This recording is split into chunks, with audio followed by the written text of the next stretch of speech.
In this video, we will focus on mapping in timekeeping system. This is relevant to all properties that have an external timekeeping system, a TKS, in place. It can be accessed from the main menu.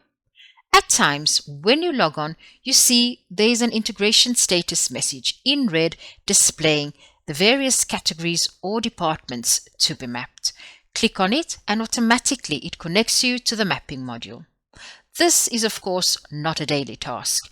It's performed in the first month of implementing PMI at your property and when you have new categories, or perhaps you have a new department. This is restricted access, so the financial controller should have an overview of who has access. As in all other modules in PMI, all text with blue font has a drop-down box. If you have access to several properties, choose the one you want to work with. A TKS system is connected to PMI and it all starts with mapping. PMI needs to connect the incoming information from the TKS to the correct category in PMI. There are two main areas: departments and categories. The departments are where the hours connect into PMI, which cockpit and which schedule. When items are not mapped, it will be displayed in red.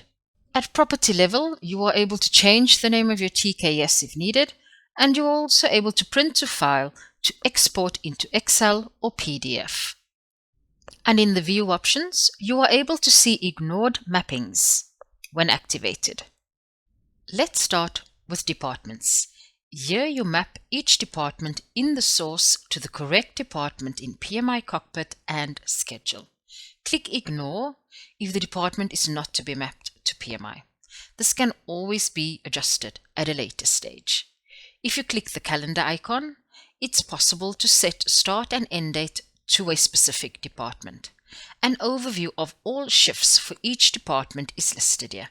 And remember to save after you have made your relevant changes. Then you have categories. This is your salary categories. Here you map each category in the source to either productive, non-productive, or ignored. It is very important to have a good understanding of what is productive and non-productive hours at your property. For example, vacation, days off, and other types of permission that is not paid by the property is mapped to ignored. You also need to set 1 on either productive or non-productive to distinguish between the two. Please note that ignored categories should be TKS categories that represent non-paid days of work. Properties using the staff module that was released in the summer of 2021 has a third option called staff or workers. Here you map all the hours from the source into the staff categories, for example, fixed and flexible. Also, make sure that the cost is set correctly to reflect the actual cost. If, for example, the company pays, let's say, 80% of the sick leave, then the category for sick leave should be 0.8 in the cost column when mapped to productive or non-productive.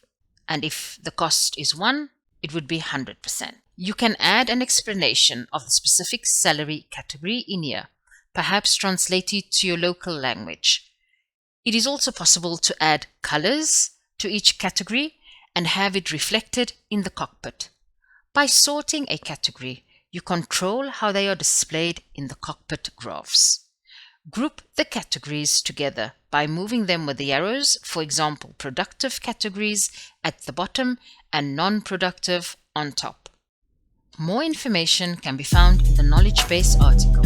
Thank you and take care.